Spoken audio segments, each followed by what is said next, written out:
네, 안녕하십니까. 국립암센터 국제암대학원대학교에 근무하고 있는 가정의학과 전문의 명순권입니다. 네, 저는 국립암센터 국제암대학원대학교에서 대학원 학생들을 대상으로 메타 분석 등을 가르치고 있고요. 네, 병원에서는 가정의학과 그리고 압류방검센터에서 진료를 하고 있습니다. 제가 메타 분석을 처음 알게 된 것은 2005년도경입니다. 그때 석사 과정 때 2년간에 걸쳐서 독학을 통해서 메타 분석을 공부를 했고요. 2007년도에 첫 메타 분석이자 석사학위 논문을 발표한 이후에 2009년부터 본격적으로 논문을 쓰기 시작해서 현재까지 약 12년간에 걸쳐서 메타 분석 논문 54편을 발표를 했습니다.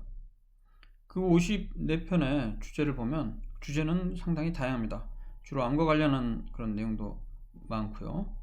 여기 보시면 2007년도 첫 논문 같은 경우에는 니코틴 패치의 금연 효과에 대한 임상종합의 임상시험의 메타 분석이죠. 그리고 2009년부터 본격적으로 나오기 시작했는데요. 녹차의 섭취와 위암, 그리고 휴대전화 사용과 종양, 이런 다양한 주제를 했는데, 제가 지금까지 쓴 논문 중에는 이 휴대전화 사용과 종양, 즉 M5 있죠, 모바일 폰 유스 앤 리스크 오브 튜머즈, 이게 종양 분야의 그 유명한 저널이죠. 저널 오브 클리니컬 온콜로지에 발표를 했습니다. 당시에는 임팩트 팩터가 한 18, 19 정도 됐었는데 지금은 30이 넘었죠. 굉장히 좋은 저널입니다. 여기에 다시 한번 논문을 싣기가 그렇게 쉽지는 않더군요.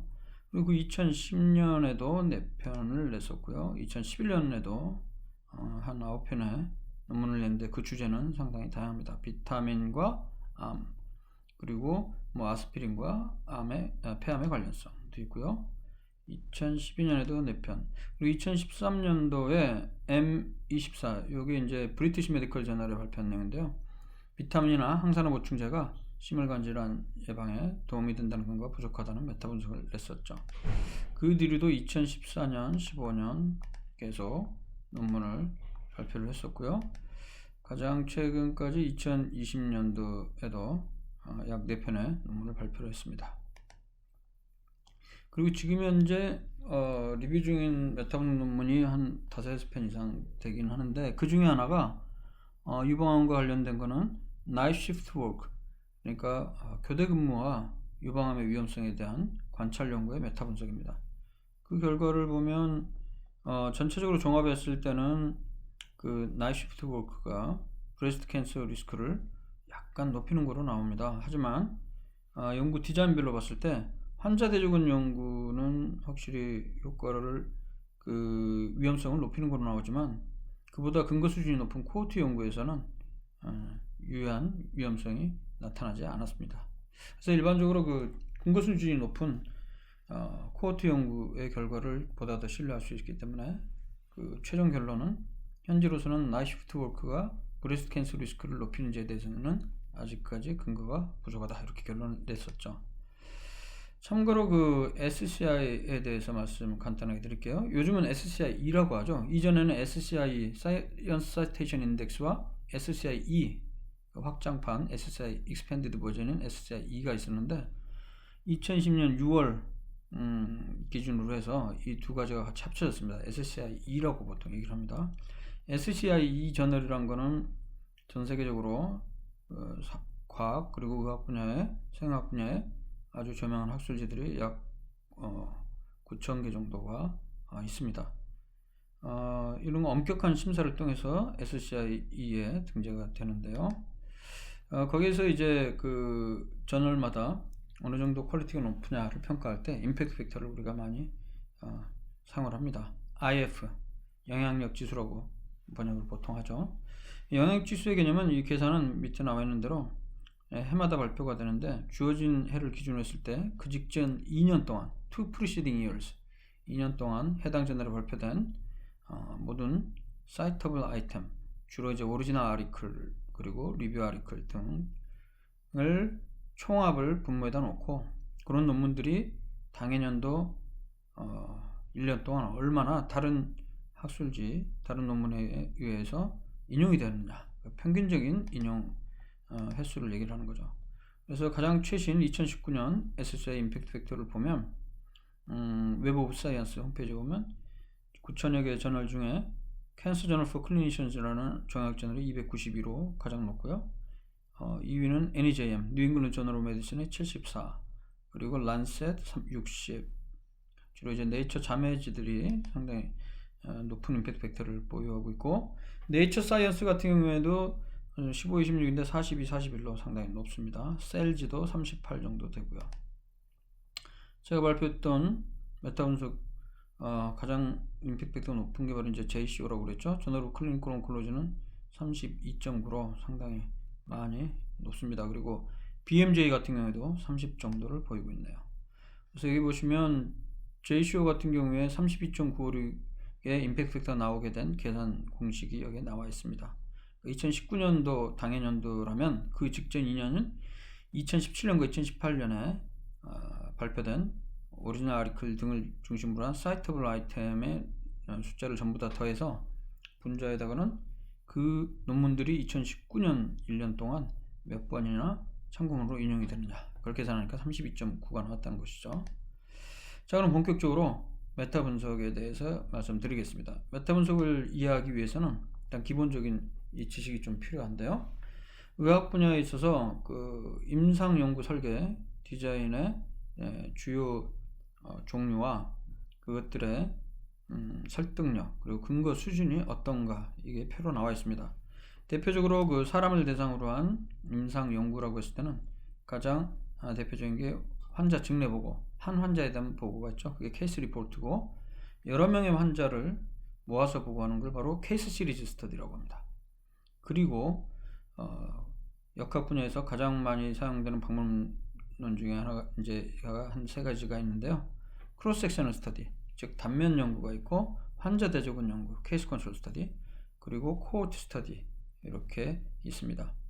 그리고 관찰 연구와는 달리 인터벤션을 통해서 특히 어떤 약물을 비롯한 치료제가 효과가 있는지, 부작용이 어떻게 되는지 확인하는 방법이 바로 랜더마이즈드 컨트롤드 트라이얼, RCT가 되겠죠.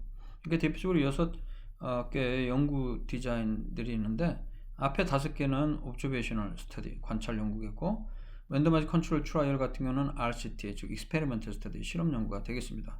아래쪽으로 내려갈수록 설득력, 그리고 근거 수준이 높다고 보죠. 그렇지만 이제 바로 이 임상 연구, 사람을 대상으로 하는 연구 이전에 있는 연구 방법 중에 대표적인 게 바로 실험실 연구나 동물 연구가 있습니다. 즉 레버러토리 스터디 혹은 애니멀 스터디가 있는데, 레버러토리 스터디의 경우에는 보통 인비트로 스터디, 시험관 연구라고 보통 합니다. 핵심적인 내용은 뭐냐면 바로 이 다음 장인데요. 네, 이 피라밋이 바로 Levels of Evidence 피라밋이라고 불립니다. 근거 수준 피라밋이라고 합니다. 즉 어떤 그 치료제의 효능이나 혹은 어떤 질병의 원인이 되는 인과관계를 우리가 규명하고자 하는 연구가 의학 분야에서는 제일 많은 연구인데요. 그런 연구를 하는 데 있어서 가장 낮은 수준의 연구 디자인부터 시작해서 높은 수준의 연구 디자인이 어떤 것인지 피라미드 형태로 보여준 것입니다. 이 피라밋의 아랫부분에 해당하는 연구일수록 근거 수준이 낮고, 위로 올라갈수록 근거 수준이 높다고 이야기를 하죠. 그래서 가장 아래에 있는 게 바로 인비트로 리서치. 여기서 비트로라는 말은 라틴 말로 글래스, 유리란 뜻이고요. 시험관을 의미하죠. 테스트 튜브 리서치. 즉 살아있는 생명체를 대상으로 한 것이 아니죠. 주로 셀이나 마이크로 오가니즘, 그리고 바이오 몰레큘, 그렇죠. 바이올로지컬 몰레큘, 생물학적 분자를 대상으로 한 그런 연구입니다. 여기에서 어떤 효능이나 기전이 입증이 된다 하더라도 사람한테 적용을 하기 위해서 그 윗단계로 바로 애니멀 리서치가 필요하겠고요. 이러한 인비트로 리서치와 애니멀 리서치를 통틀어서 프리클리니컬 스터디라고 보통 이야기를 합니다. 즉 전 임상 연구, 사람 대상으로 한 연구 전 단계라고 하죠. 약약적 효과를 알아보는 신약 효과 알아보기 위해서는 이러한 연구에서 나온 결과들을 바탕으로 해서 저 위에 있는 빨간색 가장 높은 쪽에 있는 랜더마이즈드 컨트롤드 트라이얼이 시행이 돼야 되겠죠. 즉 무작위 비교 임상시험을 통해서 그 효능이 확인돼야 됩니다.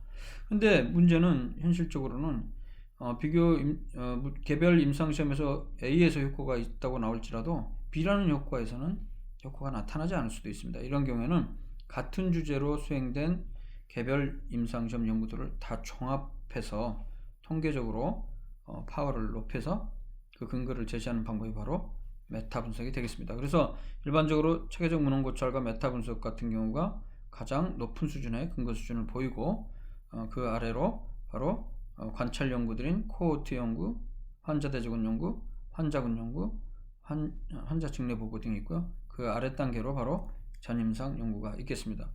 이 근거 수준 피라미드시 중요한 이유는요, 어떤 위험 요인이라든가 아니면 어떤 치료 효과가 예를 들어서 낮은 수준의 연구 디자인에서 어떤 효과가 긍정적으로 나왔다 손치더라도 이보다 높은 수준의 연구 디자인에서 연구 설계에서 만약에 효과가 없다가 나타난다면 바로 근거 수준이 높은 연구 방법의 결과들을 우리가 더 신뢰해야 된다는 것이 핵심이 되겠습니다.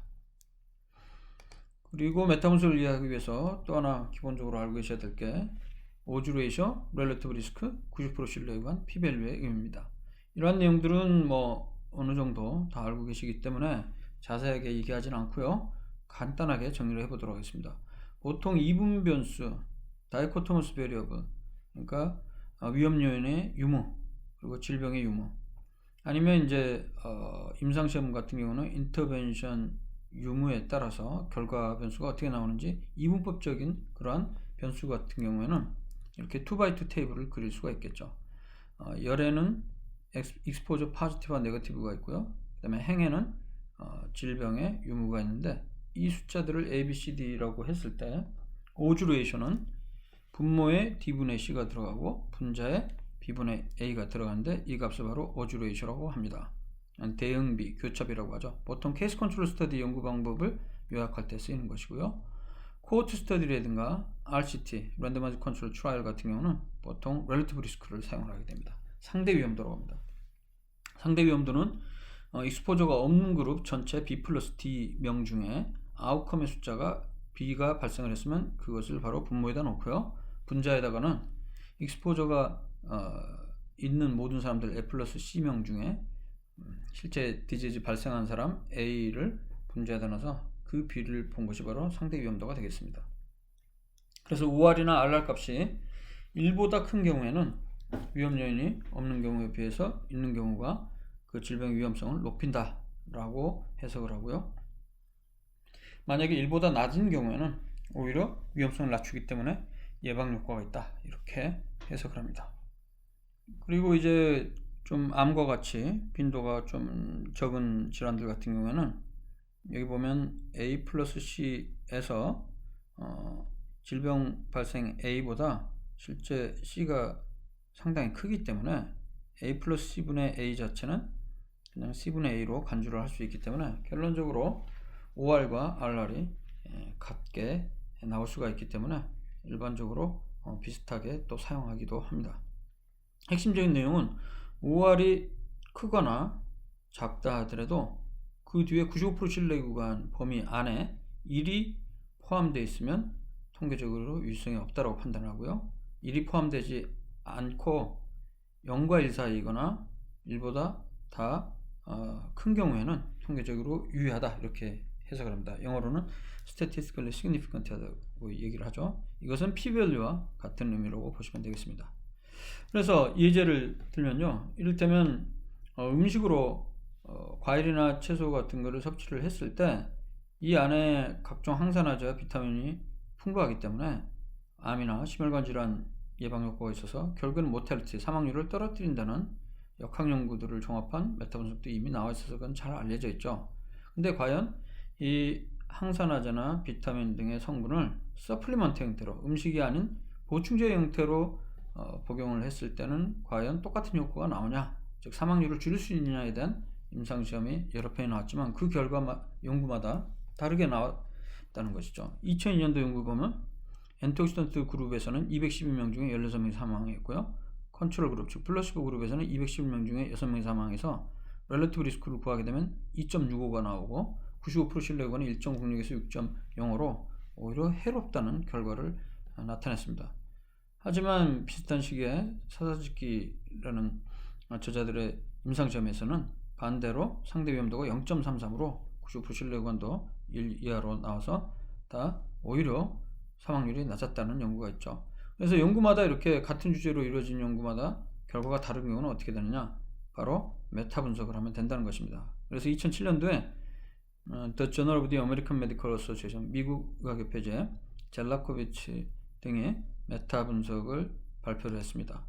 이 주제를 갖고 시행된 47편의 로우 바이어스, 즉 하이 퀄리티 임상시험 연구를 다 종합한 메타 분석 결과 비타민 A도 포함돼서요, 바이타민 C, 바이타민 E, 베타 카로틴 그리고 셀레늄 같은 엔티옥시던트들을 복용한 그룹은 그렇지 않은 그룹보다 오히려 사망률의 RR이 1.0으로 높았고 95% 신뢰도도 유효하게 나왔다. 즉 오히려 플라시보 컨트롤 그룹보다 엔티옥시던트 서플리먼트 그룹이 사망자 숫자가 높아서 오히려 해롭다라는 좀 충격적인 연구 결과를 발표했습니다.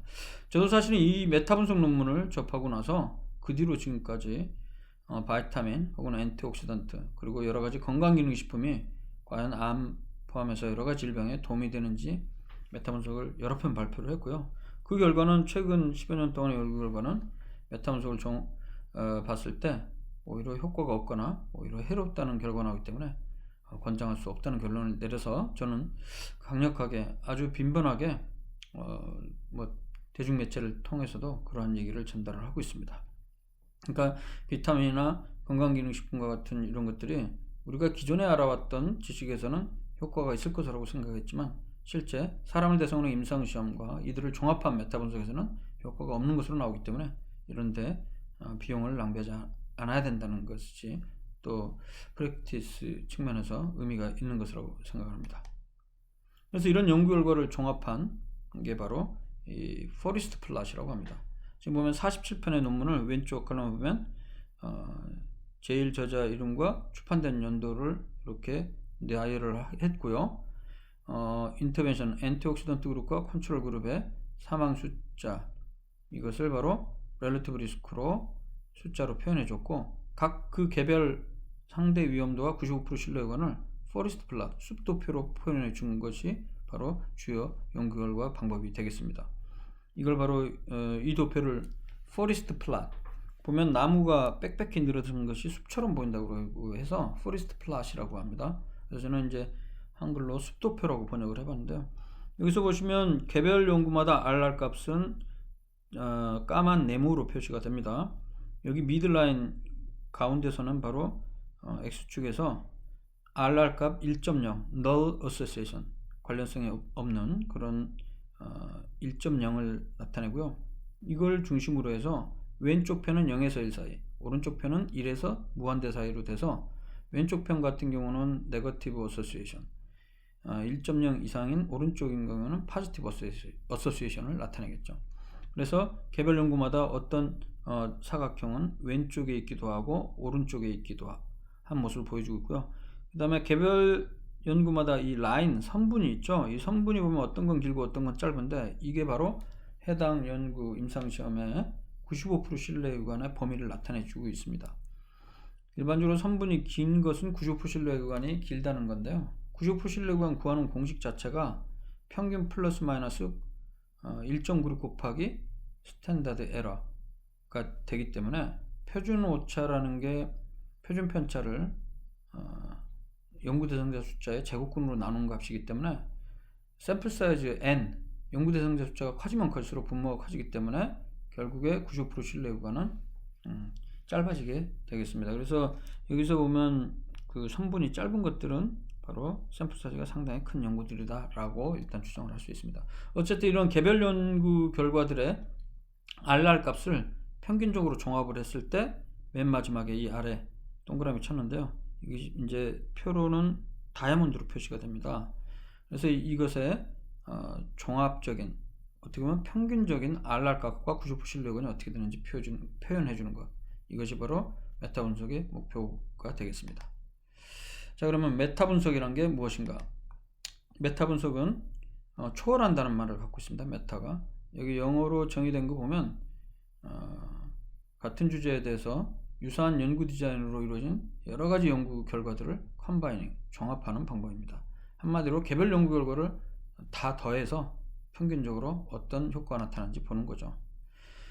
보통 우리 리뷰, 종설이라고 하는데요. 오리지널 아티클에 대해서 리뷰라는 거는 크게 두 종류가 있습니다. 리뷰는 내러티브 리뷰가 있고 시스테매틱 리뷰가 있는데요. 내러티브 리뷰는 전통적인 비체계적 고찰을 해서 주관적이고 질적입니다. 그래서 보통은 전문가가 수행을 하죠. 근데 체계적 운원 고찰, 시스테매틱 리뷰라는 거는 객관적이고 양적이고 체계적이기 때문에 반드시 해당 분야 전문가 아니더라도 수행을 할 수 있는 것으로 되어 있습니다. 그래서 보통 메타 애널리시스는 체계적 운원 고찰의 범위 중에 하나고요. 참고로 풀드 애널리시스란 말을 갖도록 하기도 하는데, 이 풀드 애널리시스란 거는 메타 분석이랑 약간 다르게 개별 연구의 로 데이터를 갖고 전체적으로 다시 통합하는 겁니다. 보통 제가 지금 얘기하는 메타 분석은 로 데이터, 개별 연구의 로 데이터를 갖고 하는 게 아니고요. 개별 연구에서 이루어진 로 데이터를 이용해서 최종적으로 제시된 값, 이 최종적인 값들을 다 종합하기 때문에 풀드 애널리시스가 랑은 좀 다르다라는 걸 이해하셔야 되겠습니다. 메타 분석의 역사는 비록 그렇게 길지는 않습니다. 1976년도에 쥔 V 글래스라는 심리학자가 처음 메타 분석이라는 용어를 썼죠. 프라이머리 애널리시스는 로 데이터를 갖고 하는 거고, 세컨더리 애널리시스는 보다 나은 통계적 방법을 사용하는 것이고, 메타 분석은 분석들의 분석, 즉 개별 연구들을 다시 다 합친 연구다. 그래서 Analysis of Analysis라고 하죠. 1970년대 주로 교육학, 심리학, 사회학 분야에서 사용되다가 1980년대 중후반부터 의학 분야에서 많이 적용이 되기 시작했습니다. 그래서 가장 최근에는 메타 분석 논문도 많이 나오고 있는데요. 자, 그러면 메타 분석은 어떻게 하는 것이냐? 바로 이게 가장 중요한 표가 되겠습니다. 메타 분석 과정을 간략하게 써머리하면 이렇게 됩니다. 일단 어떤 주제를 정하시면 되죠. 어떤 분야든지. 그래서 이 주제와 관련해서 개별 연구 결과들이 있어야 됩니다. 내가 아무리 어떤 메타 분석을 하고 싶더라도 개별 연구가 없다면 메타 분석은 성립이 될 수가 없겠죠. 최소한 2편 이상의 연구 결과는 나와야 되는데, 보통의 저널에서는 5편 정도 갖고 메타 분석한 거는 잘 출판이 안 되는 경향이 많습니다. 보통은 한 10편 내외 정도고요. 많으면 많을수록 좋은데, 많은 연구가 나올 때까지 기다렸다가는 또 메타 분석이 이미 발표되는 경우가 많아서, 그런 경우에 똑같은 주제로 메타 분석을 할 때는 오리지널리티가 떨어지기 때문에 억셉트 되기가 쉽지 않습니다. 보통 의학 분야에서는 가장 흔하게 대상이 되는 개별 연구 디자인들은 환자 대조군 연구, 코호트 연구, 그리고 RCT, 이 소직류가 가장 많습니다. 일단 주제를 잡은 다음에 검색어를 선정을 해야 됩니다. 이 검색어를 이용을 해서 주로 검색어는 원인 요인과 결과 변수, 이를테면 아까 제가 얘기한 나이트 시프트 워크와 브레스트 캔서 같은 경우는 원인 요인은 나이트 시프트 워크, 즉 교대 근무죠. 교대 근무 유무에 따라서 브레스트 캔서 빈도나 혹은 사망이 어떻게 되는지, 결과 변수, 요 검색어를 조합을 해서 검색을 하면 됩니다. 그래서 night shift work and breast cancer, 이렇게 검색어 키워드를 갖고 데이터베이스에서 검색을 하는데요. 일렉트로닉 데이터베이스 같은 경우에 대표적인 게 PubMed, Embase, Cochrane 라이브러리가 있습니다. 그래서 주로 이제 미국 쪽은 PubMed, 유럽 쪽은 Embase, 겹치는 경우가 몇십 % 정도 있고요. 그리고 임상시험에 대한 그 데이터는 코크란 라이브러리에 잘 나와 있습니다.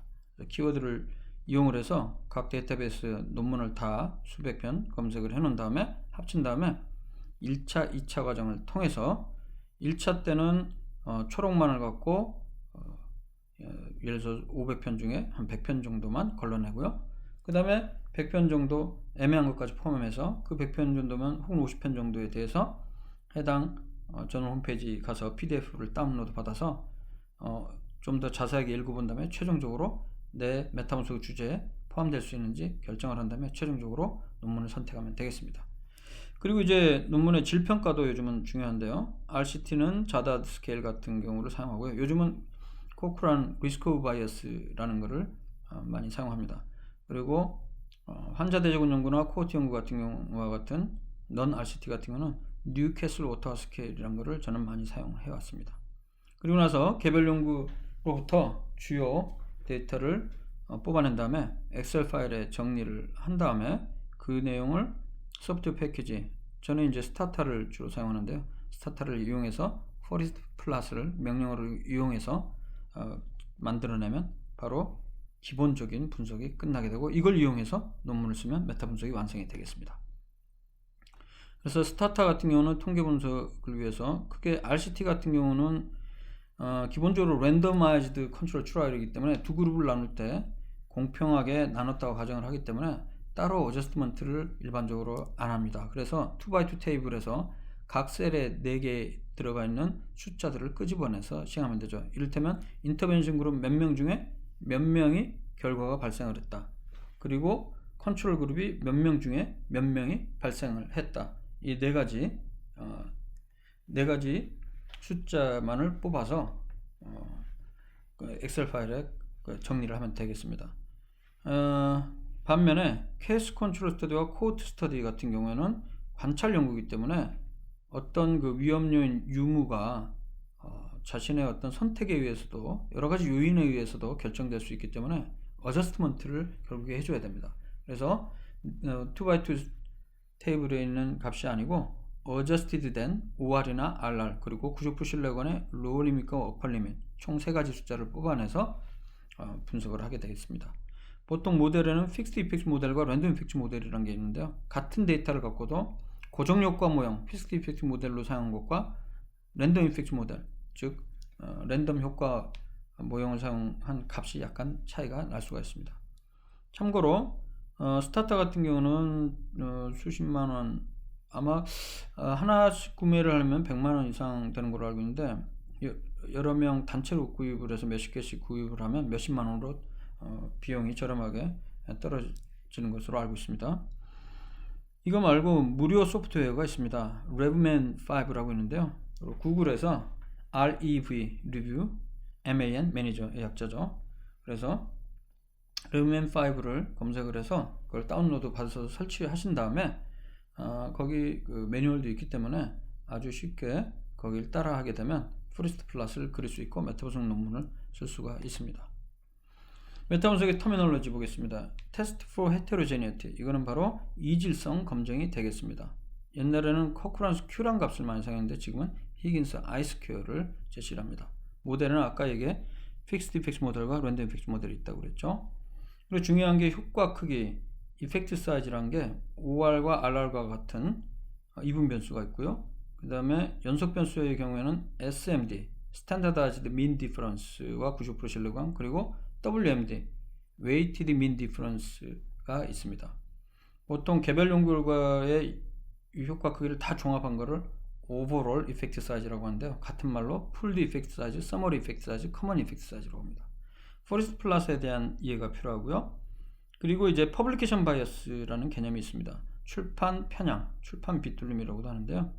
그러니까 주로 개별 연구들이 효과가 있다거나 혹은 샘플 사이즈가 큰 연구들이 잘 출판되는 경향이 있습니다. 그러니까 샘플 사이즈가 적거나 효과가 별로 없다 하는 연구는 좀 딜레이드 퍼블리케이션이 되거나 출판이 안 되는 경향인데, 그런 것이 있는지 확인을 하는 방법이 바로 퍼블리케이션 바이어스가 되겠습니다. 그리고 개별 연구의 방법론적 질 평가를 하고요. 전체적으로 통합하는 것도 필요하지만 여러 가지 개별 변수에 따라서 조그맣게 세부 그룹으로 나눠서 메타 분석하는 것도 의미가 있습니다. 이를테면 그 제약회사로부터 연구비를 받은 연구와 받지 않은 연구 결과가 차이가 있는지, 혹은 질적 수준이 높은 연구와 낮은 연구가 차이가 있는지, 그런 것들이 도움이 되겠죠. 그래서 이 통계적 그 분석 내용은, 이것은 이제 좀 더 시간이 한 30분 이상 강의가 필요한 것인데, 이거는 나중에 기회가 되면 제가 또 강의를 할 텐데, 간략하게 효과 크기에 대해서 얘기하면 이분 변수의 경우는 OR과 RR이 되겠고요. 그 다음에 연속 변수의 경우는 Weighted Mean Difference가 가장 대표적입니다. 이를테면 기존 혈당 그 강화제보다 새로운 혈당 강화제가 효과가 있는지 보기 위해서는 컨트롤 그룹의 평균 혈당 떨어뜨린 거에 비해서 새로운 신약 혈당 강화제가 얼마나 혈당을 많이 떨어지는지 그 서로 간의 평균 차를 구하는 거죠. 그래서 가중치 평균차, Weighted Mean Difference를 구하면 됩니다. 이 값은 같은 유닛일 때 사용할 수 있는 방법이 되겠습니다. 그러니까 글루코스 레벨 같으면 밀리그램 퍼 데시리터 다 똑같죠. 이 차이이기 때문에 99% 신뢰 구간 안에 0이 포함되어 있지 않으면 통계적으로 유효하다라고 해석을 합니다. 스탠다드라이즈드 민 디퍼런스라는 게 또 있는데요. 컨티뉴어스 베리어블 중에 개별 연구마다 그 유닛이 다를 때, 그 단위가 다를 때, 예를 들어서 피로도 같은 경우에는 어떤 연구에서는 10점 만점의 퀘스천에어를 이용할 수도 있고 어떤 연구는 100점 만점을 이용할 수도 있기 때문에 그 평균이나 표준 편차 자체 절대값보다는 그것을 표준화하기 위해서 M1-M2 즉 두 그룹의 평균 차를 뺀 다음에 스탠다드 데비에이션 풀링한 표준 편차로 나눠줘서 표준화시키는 과정이 필요한데 이게 바로 스탠다드라이즈드 민 디퍼런스가 되겠습니다. 그래서 이 값이 M1-M2를 스탠다드 데비에이션으로 나누는 값이 0.2에서 0.3 나오면 어느 정도 차이가 있다, 효과가 있다 이렇게 보고요. 0.8 이상이면 아주 큰 효과, 차이가 있다 이렇게 이야기하게 되겠습니다.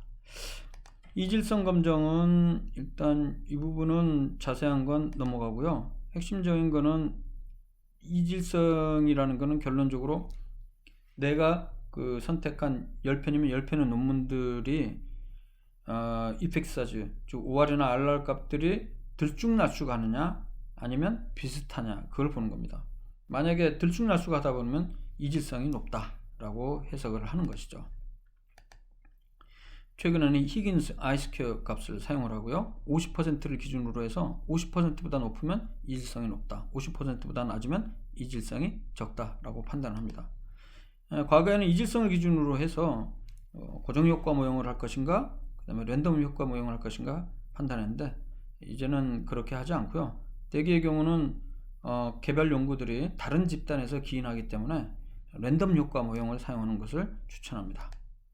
그래서 고정효과 모형과 랜덤 효과 모형은 일단은 간략하게 넘어가고요. 교재를 참조해 주시고, 그래서 우리가 보통 출판된 논문들을 이용해서 메타 분석을 할 때는 랜덤 이펙트 모델을 사용하는 것이 합리적인 방법이 되겠습니다. 그리고 메타 분석을 그러면 하는 거의 의미는 무엇인가에 대해서 제가 간략하게 정리를 해드리겠습니다.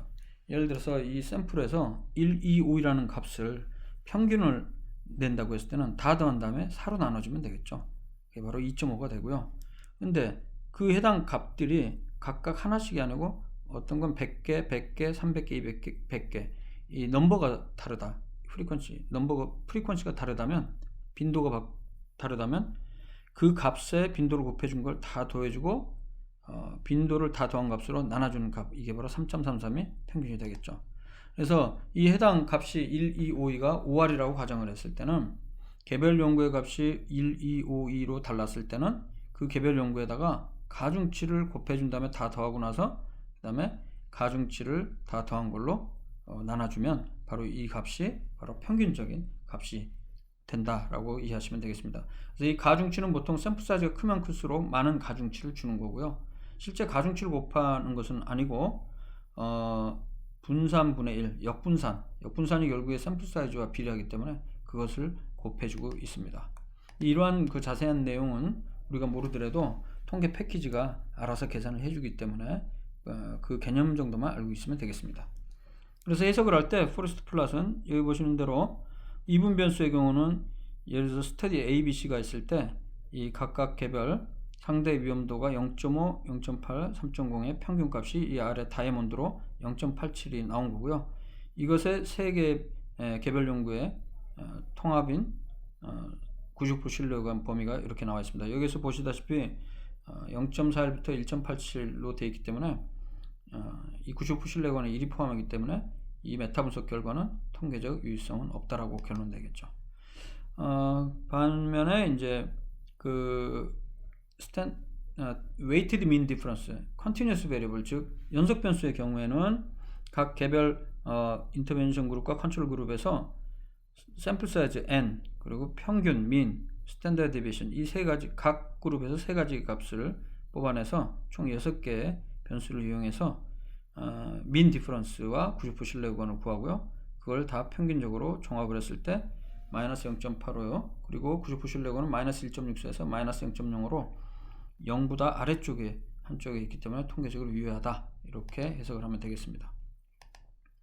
퍼블리케이션 바이어스를 확인하는 방법은 바로 펀넬 플롯이 되겠습니다. 깔때기 도표라고 하는데요. X축은 효과 크기 RR 값이라고 생각하시면 되고, Y축은 스탠다드 에러를 맨 위부터 아래까지 0에서부터 아래쪽 내려갈수록 커지는 방향으로 했을 때, 샘플 사이즈 큰 연구들은 스탠다드 에러가 적기 때문에 가운데 위치하면서 위로 올라가는 경향이 있습니다. 그리고 샘플 사이즈 적은 연구들은 아래쪽에 위치하면서 양 극단에 위치한 경우가 많죠. 근데 메타 분석을 했는데 이 펀넬 플롯이 A 모양으로 되어 있으면 시메트리컬한 인버티드 펀넬을 보이기 때문에 이런 경우는 퍼블리케이션 바이어스가 없는 것으로 판단하고요. 반면에 B 같은 경우는 어느 한쪽 아래쪽에 연구가 없기 때문에 에이시메트리컬하게 보이기 때문에 이 상태는 퍼블리케이션 바이어스가 있는 것으로 해석을 할 수가 있겠습니다. 그리고 여러가지 메소돌로지컬 퀄리티나 여러가지 아웃컴, 조건들, 남녀 여러가지에 따라서 서브그룹 메타 분석하는 것도 굉장히 중요한 분석이 되겠습니다. 자, 그럼 마지막으로 예제를 보여드리고 이 강의를 정리하도록 하겠습니다. 이를테면 휴대전화 사용과 정액 위험성이라고 했을 때 가능한 기전이 있는지 생각을 해봐야 될 거고요. 제일 중요한 건 개별 연구들이 이미 이 주제에 대해서 많이 나와 있는지 확인해야 되고, 더 중요한 거는 메타 분석이 이미 최근에 나왔다면 독창성이 떨어지기 때문에 시행하기가 어렵고요. 물론 메타 분석이 나왔다 할지라도 최근에 발표된 메타 분석이 수년 전에 나왔다 그러면 그 이후에 오리지널 스터디들이 또 나올 수 있고 결과가 달라질 수 있기 때문에 메타 분석을 시행을 할 수도 있겠습니다. 저 같은 경우는 휴대전화 사용과 종양은 모바일폰 앤 튜머라는 걸로 펀메드에서 검색을 해봤고 수백 편이 나왔죠. 이 중에 메타 분석이 있는지 확인을 했고요. 실제 몇 년 전까지 10편 내외였고 제가 실제로 수행할 때까지는 4편 정도밖에 안 나왔었습니다.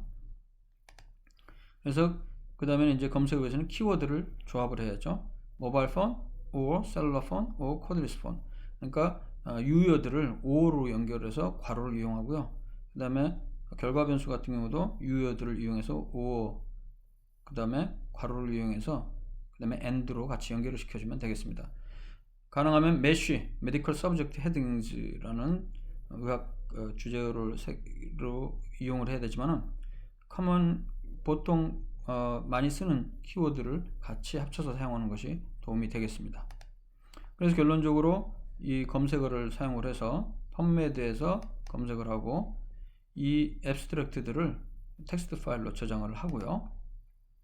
그 다음에 데이터베이스는 엠베이스가 있습니다. 이거는 유럽 데이터베이스죠. 여기에 들어가서 같은 방식으로 키워드를 이용해서 논문을 검색해서 저장을 하고요.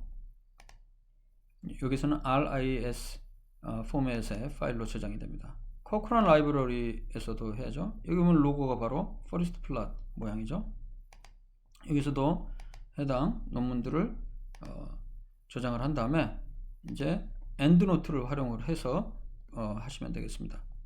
그래서 엔드노트를 이용을 해서 아까 그 데이터들을 다 세 가지를 각각 파일에서 불러온 다음에 하나의 파일로 엔드노트 파일로 합칩니다. 그것이 이제 331편이 되겠는데요. 이 논문들을 1차 선택을 할 때는 바로 이 앱스트랙트만 보고 선택을 하기 때문에 300여 편의 논문이라 할지라도 몇 시간 정도면 충분히 1차 선택이 가능합니다. 이 중에서 이제 약 50여 편을 나오면 그 논문에 대해서 풀 텍스트를 다운로드 받아서 최종적으로 논문을 선정하면 되겠는데요.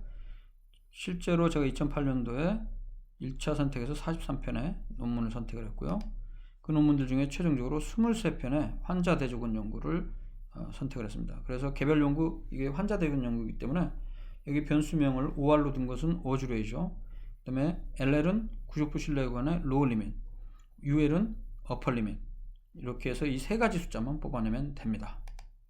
그래서 통계 분석은 엑셀 파일에서 드래그 복사한 다음에 이제 스타타를 열어놓고 여기에서 데이터 에디터 창을 띄워놓고 카피 페이스트를 하게 되면 엑셀 파일에 데이터 23편의 데이터가 들어가게 되겠죠.